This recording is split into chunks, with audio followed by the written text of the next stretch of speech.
대구 경북 지역 초중고등학교가 일제히 개학했습니다. 오랜만에 다시 학교에 간다는 설렘도 크지만 아직은 코로나19로 인한 불안감도 여전합니다.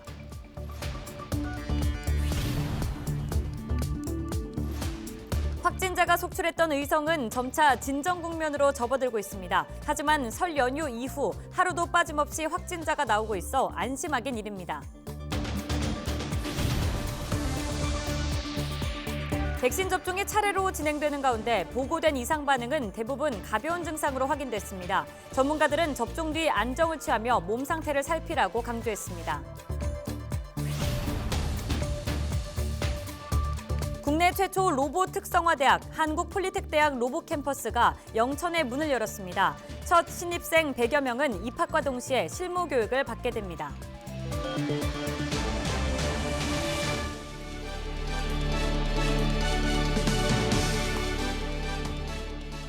여러분 안녕하십니까? 헬로티비 대구 경북 뉴스입니다.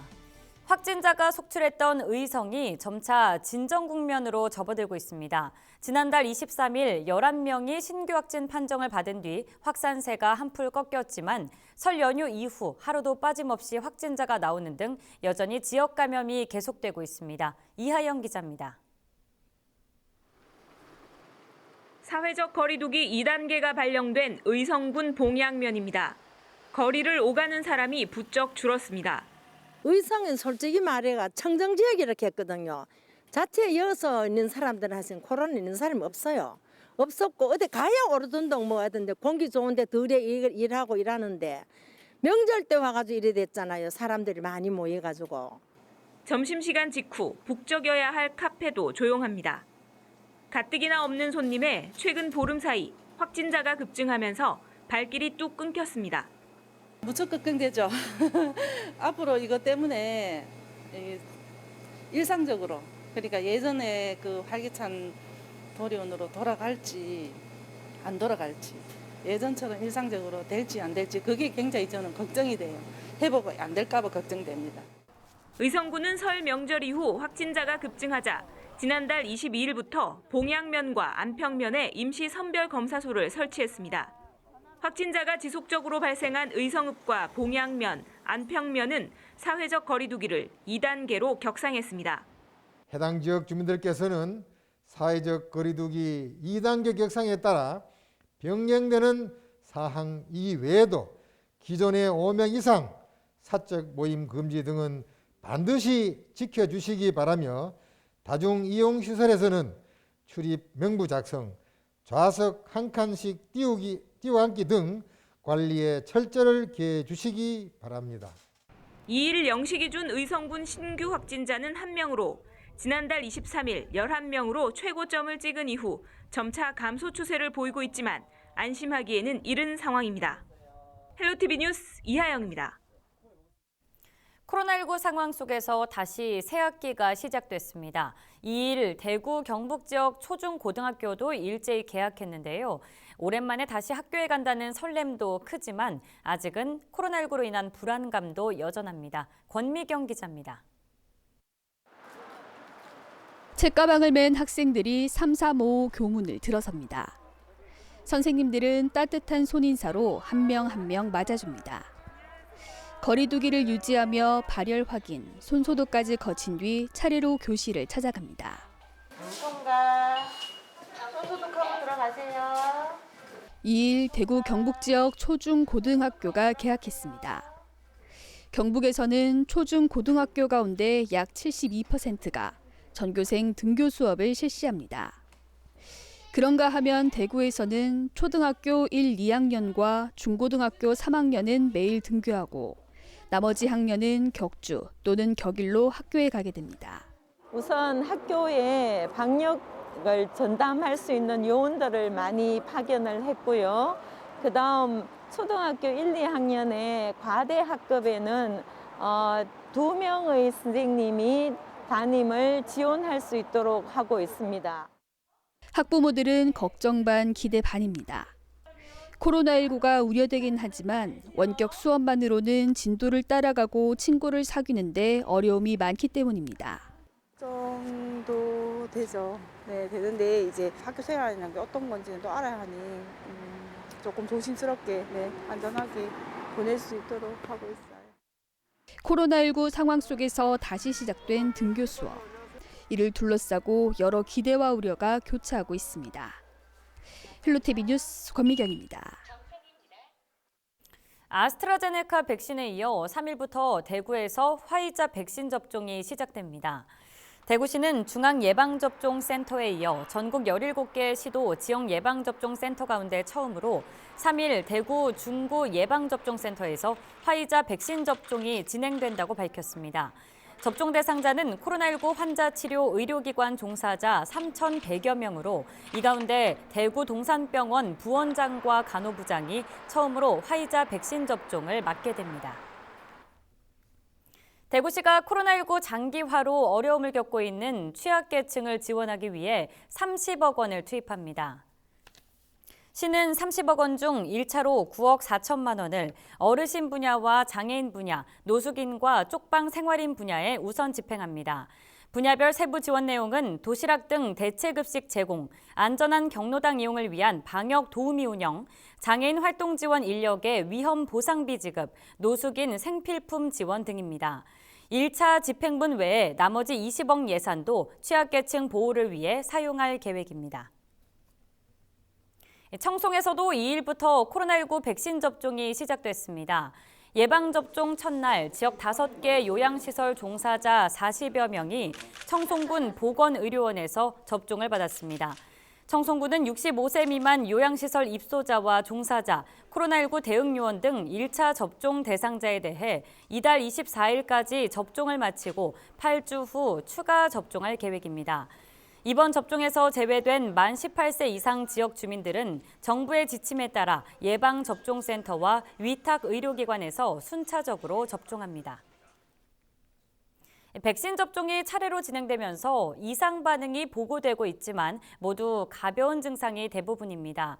기대를 하면서도 한편으로는 여전히 부작용을 우려하는 시민들도 있는데요.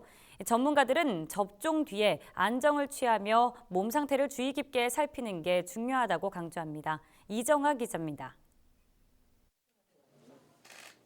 지난달 26일 국내 코로나19 백신 접종이 시작됐습니다. 3일절 연휴까지 전국에서 2만 3천여 명이 1차 접종을 마쳤습니다. 지난 2일 0시 기준으로 집계된 백신 접종 후 이상 반응은 모두 156건. 발열이나 두통, 근육통 등 증상이 나타났고 모두 금세 회복되는 경증이었습니다. 방역당국은 백신 안전성을 파악하고 있는 시점이라고 설명했습니다. 백신 효과가 높고 부작용이 적게 나타나는 점은 매우 고무적인 상황입니다. 그러나 코로나19 백신이 실제 환경에서 어떻게 작용되는지에 대해서는 세계적으로도 아직 정보를 쌓아가는 단계입니다. 하지만 SNS나 인터넷에 확인되지 않은 정보들이 잇따르면서 불안감이 확산되고 있습니다. 시민들도 걱정이 큽니다. 부작용이 있을지 없을지도 고민이 되고 사람마다 체질이 다 다르니까 부작용이 어디에서 나올지는 모르는 거잖아요. 심장이 빨리 뛴다거나 이런 것도 얘기를 많이 들어갔고 여러 사례가 있긴 한데 그래도 부작용 때문에 좀 맞는 게 꺼려지긴 하죠. 실제로 중증 알레르기 반응인 아나필락시스 사례 등은 아직 보고되지 않았습니다. 의료진들은 백신 접종 직후부터 길게는 사흘까지 면밀히 몸 상태를 관찰하는 게 중요하다고 설명합니다. 응급 상황에 맞는 대처만 한다면 큰 문제는 없다는 겁니다. 두통, 약간의 미열, 피곤함 이런 것들이 있는데 그 하루 이틀 만에 다 없어지거든요. 당연히 심각한 부작용, 아나필락시스라든지 이런 게 생길 때 대비해서 충분히 치료할 역량을 갖추고 있습니다. 그래서 전혀 문제되지 않을 거라고 생각합니다. 또 백신을 맞는다고 해도 코로나19에 대한 면역이 즉시 생기는 건 아니기 때문에 마스크 쓰기와 거리 두기 등 기본 방역 수칙을 철저히 준수해야 한다고 덧붙였습니다. 헬로티비 뉴스 이정아입니다.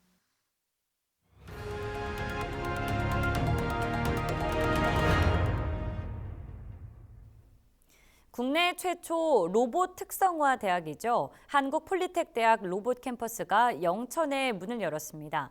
학생들은 실무 중심의 교육을 통해 로봇 산업 전문 인력으로 성장하게 되는데요. 박은경 기자가 취재했습니다.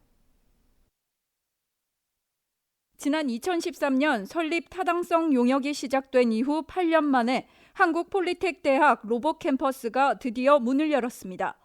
축구장 11배 규모 부지에 각종 강의실과 기숙사 등 편의시설은 물론 실제 산업 현장을 그대로 옮긴 이른바 공장형 실습장 러닝 팩토리도 갖추고 있습니다. 로봇 캠퍼스는 프로젝트 중심으로 학생들을 지도하고 있습니다. 이렇게 프로젝트 중심으로 학생들을 지도할 때 교수님들이 팀을 이뤄서 팀 티칭으로 지도를 하고 있습니다. 그래서 학생들의 열정을 이끌어내고 그리고 이런 프로젝트가 외부의 경진대회에 출품할 수 있도록. 첫 신입생은 로봇 기계와 로봇 전자, 로봇 자동화, 로봇 IT 등 4개 학과의 100여 명. 이들은 입학과 동시에 로봇 기업 전문가와 1대1로 맺어져 실습 교육 등 다양한 지원을 받습니다. 또 기업이 현장에서 발생하는 기술적인 문제를 제시하면 졸업까지 이를 해결하는 프로젝트 과제를 수행하며 실무 능력을 키우게 됩니다. 저는 1인 1기업 인턴제 이걸 많이 기대하고 입학했고요. 그다음에 2학년 2학기부터 시작되는 인턴제 많이 기대하고 있습니다. 영천시는 4차 산업혁명의 핵심 기술인 로봇 신산업 분야 전문 인력 양성을 통해 일자리 창출과 함께 침체된 지역 경제도 활성화시키겠다는 전략입니다. 특히 캠퍼스 주변에는 하이파크 지구와 첨단 부품 소재 산업 지구, 또 대구 로봇 산업 클러스터도 인접해 있어 산학 협력을 통한 경쟁력 강화도 기대해 볼 수 있습니다. 예, 로봇 캠퍼스는 국내 최초로 로봇 특성화 대학입니다. 4차 산업의 핵심인 로봇 기술 분야에 설계부터 생산에 이르는 전 과정 교육으로 미래 산업을 선도하고 지역 발전의 초석이 되길 기대하고 있습니다.